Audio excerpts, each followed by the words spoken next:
अस्सलामु अलैकुम वरहमतुल्लाहि वबरकातुहू। उम्मीद है आप सब खैर आफियत से होंगे। अल्लाह सुब्हानहू व तआला आपको ईमान, तक़वा और सेहत की बेहतरीन हालतों में रखे, आमीन सुम्मा आमीन। जैसा कि आप सबको मालूम है कि मखारिज सीरीज़ हम कर रहे हैं और मखारिज के हम दो पार्ट कर चुके हैं, यानी दो बुनियादी मखारिज हम कर चुके हैं, जिसमें से हल्क और शफ़तान को हम कंप्लीट कर चुके हैं। आज का हमारा क्या टॉपिक होगा ये हम इंशाल्लाह देखते हैं। सबसे पहले थोड़ा सा रिकैप कर लेते हैं कि मखारिज क्या होता है। मखारिज मखरज की जमा है और हरूफ के निकलने की जगहों को मखारिज कहते हैं, यानी वो तमाम पिन पॉइंट्स जहाँ से हरूफ अदा होते हैं उन सबको मखारिज कहा जाता है। मखारिज 5 बुनियादी मखारिज जो हैं वो 5 हैं, जो कि हैं हल्क, लिसान, शफ़तान, जौफ़े दहन और खैशूम। हल्क और शफ़तान हम कर चुके हैं और मज़ीद इन 5 बुनियादी मखारिज में से मज़ीद 17 पिन पॉइंट्स मज़ीद निकलते हैं, जिनको हम कहेंगे कि कुल मखारिज 17 हैं। तो हम देखते हैं कि 5 बुनियादी मखारिज में से हम हल्क को कर चुके हैं। हल्क में मज़ीद 3 मखारिज और 6 हरूफ अदा होते हैं, यानी 17 में से 3 मखारिज हल्क में अदा होते हैं, जो कि हम कर चुके। फिर शफ़तान को हमने किया था। शफ़तान में भी 2 मखारिज और 4 हरूफ अदा होते हैं, यानी 5 मखारिज हम कर चुके हैं और पीछे हमारे 12 मखारिज बाकी हैं। आज का हमारा जो टॉपिक होगा वो होगा लिसान। आज हम इंशाल्लाह लिसान को करेंगे। हम देखते हैं कि लिसान में मज़ीद पार्ट्स होते हैं, लिसान के मज़ीद हिस्से होते हैं, जो कि मैंने पिछला टॉपिक आपको करवाया था पिछले लेक्चर को। अगर आपने अभी नहीं देखा तो उसको आप देख। तो पिछले लेक्चर का थोड़ा सा रिकैप कर लेते हैं, बाकी मज़ीद डिटेल आप पिछले लेक्चर में जाकर देखिएगा अगर आप लोगों ने नहीं की। तो देखते हैं कि लिसान किसे कहते हैं। ज़ुबान को अरबी में लिसान कहते हैं। लिसान के मज़ीद 5 हिस्से हैं: अक़्सा लिसान, वस्त लिसान, हफ़ा लिसान, तर्फ़ुल लिसान और रासुल लिसान। तो इन तमाम की डिटेल्स, कुछ शॉर्ट सी डिटेल्स मैंने पिछले लेक्चर में बताई थी। अक़्सा लिसान ज़ुबान का सबसे डीपेस्ट पार्ट होता है। वस्त लिसान ज़ुबान का दरमियानी हिस्सा। हफ़ा लिसान ज़ुबान की करवट यानी साइड्स, वो साइड्स जो मोटी होती हैं उन्हें हम हफ़ा लिसान कहते हैं। तर्फ़ुल लिसान यानी ज़ुबान का बारीक किनारा और रासुल लिसान यानी ज़ुबान की नोक, टिप ऑफ द टंग। तो इन 5 जो ज़ुबान के 5 हिस्से हैं, यहाँ से मज़ीद काफ़ी सारे पिन पॉइंट्स भी निकलते हैं और हरूफ भी अदा होते हैं। यानी लिसान से अगर हम देखें इन शॉर्ट, तो लिसान में 10 मखारिज हैं और 18 हरूफ अदा होते हैं। अब वो 10 मखारिज कहाँ कहाँ हैं, ये इन 5 पार्ट्स में हम देखेंगे इंशाल्लाह। तो यहाँ पर ज़ुबान के हिस्सों के देख लीजिए कि आइडेंटिफाई कर लें हम कि ज़ुबान का ये येलो वाला हिस्सा जो आपको नज़र आ रहा है, येलो पार्ट, ये अक़्सा लिसान है और सेंटर वाला हिस्सा यहाँ पर वस्त लिसान है। फिर साइड्स, मोटी साइड्स जिसको ज़ुबान की करवट कहा जाता है, ज़ुबान के बगली किनारे बोला जाता है, ये हाफ़ातुल लिसान है। फिर ज़ुबान के बारीक किनारे यानी ज़ुबान की जो थिन साइड्स हैं, इनको हम तर्फ़ुल लिसान कहते हैं। और बिल्कुल ज़ुबान की tip of the tongue centre में जो होती है, इसको हम रासुल लिसान बोलते हैं। आज हम इंशाल्लाह अक़्सा लिसान के बारे में देखेंगे। अक़्सा लिसान क्या होता है? अक़्सा लिसान ज़ुबान का सबसे पीछे वाला हिस्सा होता है, इसको ज़ुबान की जड़ भी कहते हैं। ये डीपेस्ट पार्ट होता है ज़ुबान का। तो यहाँ पर अगर हम देखें तो मैंने पिछली वीडियो में भी आपको डिटेल में बताया था कि अगर आपको ज़ुबान के हिस्सों के नाम भूल जाते हैं तो आप इस तरीके से याद रख सकते हैं कि अपने हैंड को ओपन करें, तो आपके हैंड का सबसे पीछे वाला हिस्सा जो है ये आपका अक़्सा लिसान होगा, ज़ुबान का मोटा हिस्सा, जड़ वाला हिस्सा, ठीक है। तो हैंड का, हाथ का सेंटर वाला हिस्सा हम वस्त लिसान कहेंगे। हाथ का जो साइड्स हैं, जहाँ हमारा थंब से लेकर हमारी छोटी फिंगर तक, यहाँ दोनों साइड्स पर हम, यहाँ से हैंड मोटा होता है और वैसे भी थंब आने से भी कुछ मोटा फ़ील होता है जब हम इसको ओपन करें। तो यहाँ से यहाँ तक हम जो साइड्स हैं ये हम कहेंगे कि ज़ुबान का हाफ़ातुल लिसान है। फिर जो फिंगर्स की साइड आ जाती हैं वो थोड़ी बारीक होती हैं, वहाँ से हम कहेंगे, इमेजिन करेंगे कि ये तर्फ़ुल लिसान है। और बिल्कुल सेंटर वाली जो हमारी फिंगर है, टिप ऑफ द टंग, इसको कंसिडर करेंगे, इसको हम कहेंगे कि ये रासुल लिसान है, ठीक। तो देखिए अक़्सा लिसान क्या है, deepest part of the tongue अक़्सा लिसान कहलाता है। इसमें 2 मखारिज और 2 हरूफ अदा होते हैं। ठीक, तो हमने लिसान में टोटल ओवरऑल लिसान में जब कहा था तो हमने कहा था लिसान में 10 मखारिज हैं और 18 हरूफ अदा होते हैं। उनमें से 2 मखारिज और 2 हरूफ अक्सा लिसान में अदा होते हैं। लिसान यानी ज़ुबान की जड़ जब लहात यानी कौवे के करीब तालू से लगे। अब कौवा क्या है यहाँ पर, सबसे पहले लहात क्या है इसको हम देखते हैं। तो देखिए हमारे गले में तालू के साथ बिल्कुल पीछे बैक साइड पर गोश्त का छोटा सा टुकड़ा लटक रहा होता है, इसे हम लहात कहते हैं। ठीक है, ये छोटा सा जो गोश्त का टुकड़ा लटक रहा है इसे हम लहात कहते हैं। इसको हम लिसाने सगीरा भी कहते हैं, यानी लिसाने सगीरा का मतलब है छोटी ज़ुबान। हमारे गले में ये जो छोटा सा गोश्त का टुकड़ा लटक रहा है इसको हम लहात कहते हैं, लिसाने सगीरा कहते हैं, छोटी ज़ुबान कहते हैं और गले का कौवा भी बोलते हैं। अब यहाँ से हम आइडेंटिफाई करेंगे कि लहात कहाँ पर है। ये लहात यहाँ पर गोश्त का छोटा सा टुकड़ा जो तालू के बिल्कुल बैक साइड पर चिपका हुआ है इसको हम लहात कहते हैं। और यहाँ से ये जो जितना हमें रेड पार्ट नज़र आ रहा है ये सारा का सारा लहात नहीं है, बल्कि ये नरम तालू के साथ लहात चिपका हुआ है। ठीक है, ये नरम तालू के साथ चिपका हुआ है लहात। तो हम इस जो ये अभी आपको ये रेड पार्ट नज़र आ रहा है यहाँ तक, ठीक है, हल्क तक जो आपको रेड पार्ट नज़र आ रहा है ये हमारा नरम तालू होगा। ठीक है, और जो नीचे लटक रहा होगा ये हमारा लहात होगा। ठीक, तो इसको हम नरम तालू बोलेंगे। जहाँ पर ये नरम तालू ख़त्म होता है यानी फिनिश होता है वहीं से आगे बिल्कुल पिन पॉइंट हमारा निकलता है सख्त तालू का। ठीक है, वही अगला ही यानी बिल्कुल नेक्स्ट पॉइंट जो हमारा है नरम तालू के बिल्कुल एंड होने के फ़ौरन बाद हमारा जो पॉइंट है वो सख्त तालू है। ठीक है, तो हमारा ये रेड पार्ट वाला जो हिस्सा है ये नरम तालू है, सॉफ्ट पैलेट कहते हैं इसको। और उसके बिल्कुल ख़त्म होने के अगला पॉइंट जो है नेक्स्ट पॉइंट वो हमारा हार्ड पैलेट है, उसको हम सख्त तालू बोलते हैं। अब हम हमारे यहाँ पर 2 पिन पॉइंट्स निकल आए, 2 मखारिज निकल आए। अक्सा लिसान में हमने कहा था कि 2 मखारिज और 2 हरूफ अदा होते हैं। तो 2 मखारिज 2 पिन पॉइंट्स हमने फाइंड आउट कर लिए। वो कौन से पिन पॉइंट है, एक हो गया नरम तालू और दूसरा हो गया सख्त तालू। जब अक्सा लिसान नरम तालू से लगे, ये जहाँ पर पिन पॉइंट आ रहा है तो वहाँ से कौफ अदा होता है। जब अक्सा लिसान नरम तालू से लगे तो कौफ अदा होता है। मोटा कौफ जो है वो नरम तालू को लगने से, अक्सा लिसान के नरम तालू से लगने से मोटा कौफ अदा होता है। अब ये कौफ यहाँ पर हमारे पास सारा का सारा पार्ट, ये रेड वाला पार्ट जो है ये नरम तालू ही है, लेकिन अब हम ज़ुबान को आगे की तरफ नहीं लगाएंगे बल्कि हम ज़ुबान को उस हिस्से के साथ लगाएंगे जो बिल्कुल हाथ के साथ मिला हुआ है। हम ज़ुबान को उस हिस्से पर लगाएंगे जो बिल्कुल लहात के साथ मिला हुआ है, यानी वो नरम तालू जो बिल्कुल लहात के साथ है वहाँ से हम कौफ को अदा करेंगे। अगर हम आगे से कौफ को अदा करते हैं तो कौफ की मोटाई भी कम हो जाती है और ये कौफ अपने मखरज से सही अदा भी नहीं होता। जैसे कि कौफ ये पूरा पीछे चिपका हुआ है नरम तालू के साथ जो कि लहात के बिल्कुल साथ है। अगर आप अपने थंब के साथ देखें, अपना अंगूठा अंदर तालू की तरफ लगा कर देखें तो ये जो सॉफ्ट पैलेट है ना, यहाँ पर छोटे छोटे से दाने से बने हुए नज़र आ रहे होंगे, आपको फील होंगे। ठीक है, अपने अंगूठे की मदद से जब आप देखेंगी तो यहाँ से हिस्सा नरम है, तालू का हिस्सा ये नरम है। तो ये नरम हिस्सा वो नरम हिस्सा जो बिल्कुल लहात के साथ है, वहाँ हमने इसको पिन पॉइंट को बनाना है और अक्सा लिसान को यहाँ पे टच करना है ऊपर लहात के बिल्कुल साथ नरम तालू के साथ, तो फिर हमारा कौफ सही से अदा होगा। तो जब अक्सा लिसान नरम तालू से लगे तो कौफ अदा होता है, और जब अक्सा लिसान सख्त तालू से लगे, सख्त तालू कहाँ पर है, जहाँ पर नरम तालू ख़त्म होता है, फिनिश होता है, उसके बिल्कुल नेक्स्ट पॉइंट जो है वो सख्त तालू है। तो बिल्कुल वहीं पे यानी कौफ से के मखरज से थोड़ा सा नीचे हट कर, यानी नीचे की जानब का मतलब है कि ये नीचे को हट के जहाँ पर ये नरम तालू ख़त्म हो रहा है, सख्त तालू स्टार्ट हो रहा है, वहीं से काफ अदा होता है।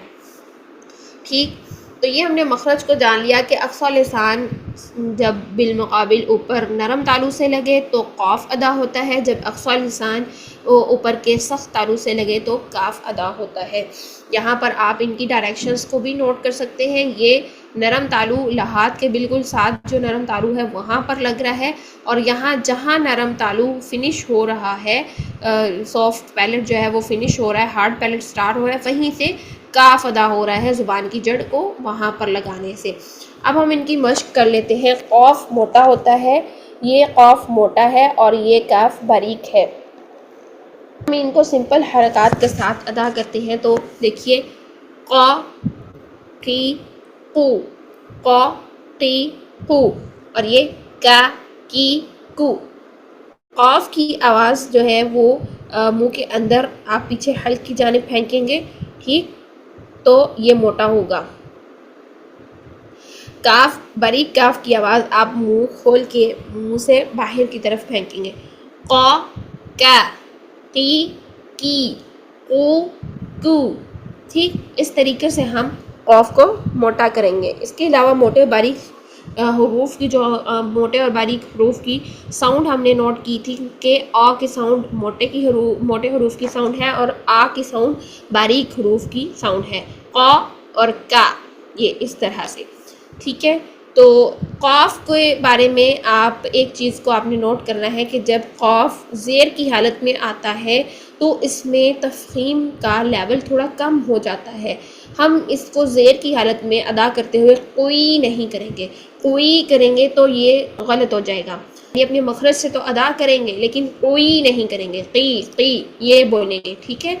तो इसके मखरज में, इसको मखरज को अदा करते हुए आपने इन बातों को भी नोट करना है कि आपकी वा यानी वाओ अलिफ वा की साउंड पैदा ना हो, फिर इसके अलावा क, ये वाओ की साउंड पैदा ना हो जो कि क बन जाए, ठीक है।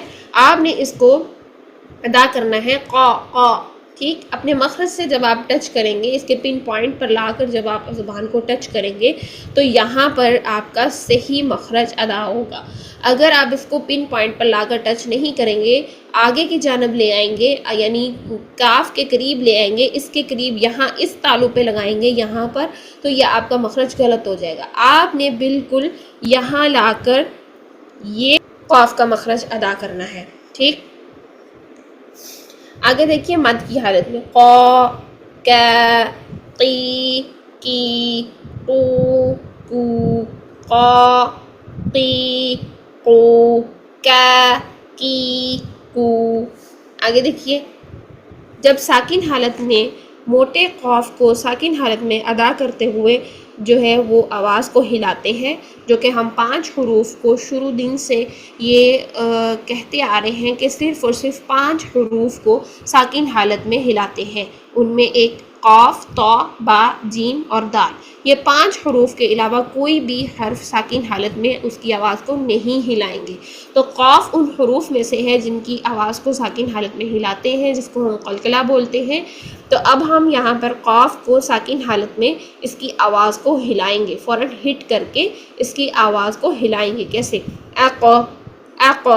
इस तरह से मोटा भी रखना है और कलकला भी करना है।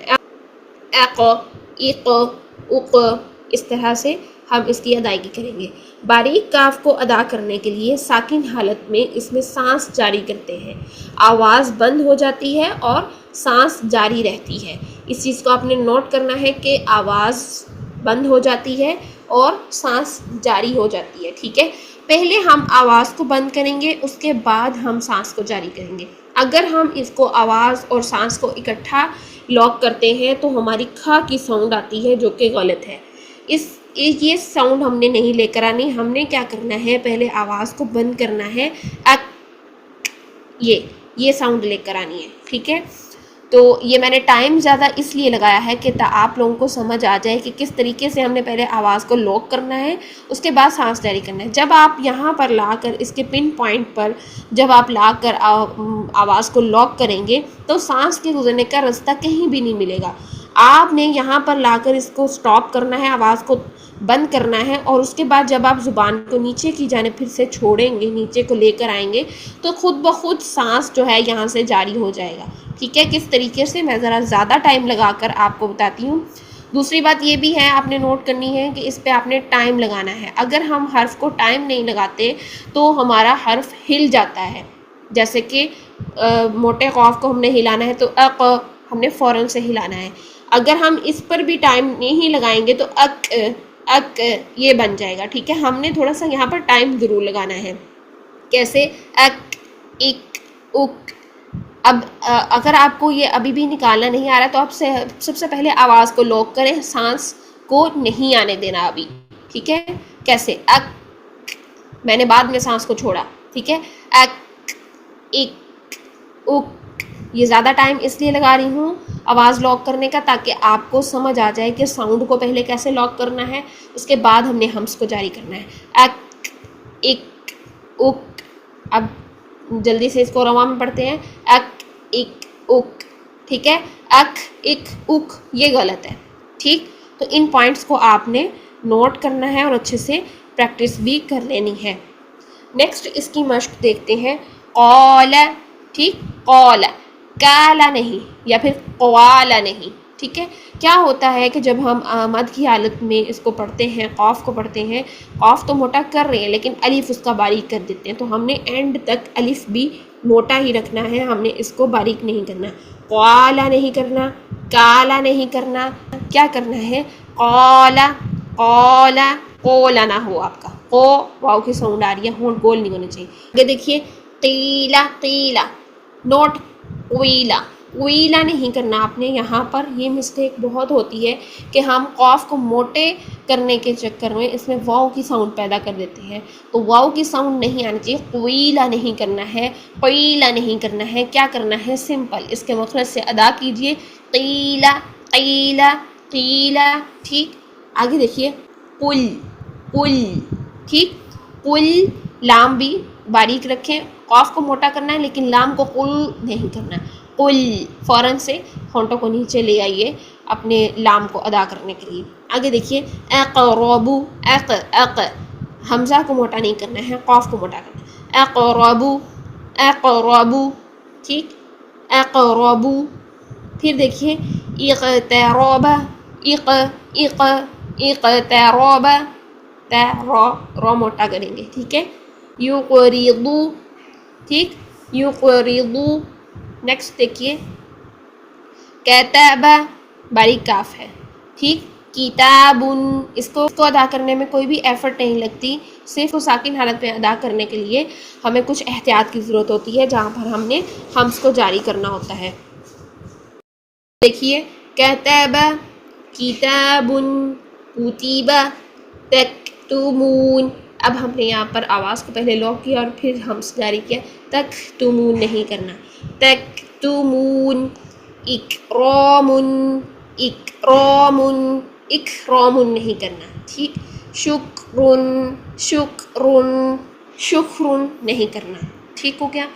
आगे देखिए, इन दोनों में फ़र्क क्या है, हमें क्यों इन दोनों में डिफरेंस करना है, इस कॉफ को मोटा क्यों रखना है और इस काफ को बारीक क्यों करना है, क्योंकि इनके मीनिंग्स चेंज हो जाते हैं। तो आप देखिए, अगर हम पुल, पुल का मतलब है कह दीजिए या कह दो, और इसको हम अगर मोटा नहीं पढ़ते हैं, मखरज से अदा नहीं करते बल्कि हार्ड पैलेट से अक्सर लिसान को लगाते हैं, तो क्या होगा?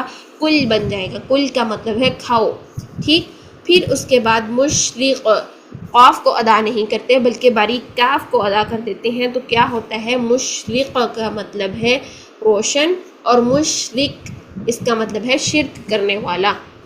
फिर क़ल्ब, इसका मतलब है दिल, और कल्ब इसका मतलब है कुत्ता। तो सारे के सारे मीनिंग्स चेंज हो जाते हैं, जिसकी वजह से हम कुरान में बहुत सारी ऐसी बड़ी गलतियां कर जाते हैं जो मीनिंग्स चेंज करने का बायस बनती है। तो हमने इन सारी गलतियों से बचना है, और इन सारी गलतियों से बचने के लिए हम मखारिज अदा कर रहे हैं। मखारिज को हम 1 बाय 1 स्लोली कर रहे हैं। अक्सर लिसान सिर्फ आज का मखरज था, हमारा टॉपिक था, इसको अच्छे से प्रैक्टिस कीजिए। पिन पॉइंट्स पर इनको जो है वो पिन पॉइंट्स से अदा कीजिए। कहाँ पर हमारी ज़ुबान लगनी चाहिए इसको मैंने पूरी तरह से डिफ़ाइन कर दिया है। कौन सी गलतियाँ नहीं होनी चाहिए इसको भी मैंने डिफ़ाइन कर दिया है। अब आप सबसे गुजारिश है कि इसकी ज़्यादा से ज़्यादा मशक कीजिए, ताकि आप सबके मखारिज अच्छे तरीके से आपकी ज़ुबान पर रवां हो जाए इंशाअल्लाह। अगर आपको वीडियो पसंद आई है तो इसको लाइक करें, शेयर करें। अल्लाह सुब्हानहू व तआला से दुआ है कि हमारी इन वीडियोस को हमारे लिए, आपके लिए सदका जारिया बना दे और तमाम उम्मत मुस्लिमा को कुरान को पढ़ने वाला, थामने वाला, समझने वाला, अमल करने वाला बना दे। आमीन सुम्मा आमीन। अस्सलामु अलैकुम व रहमतुल्लाहि व बरकातुहू।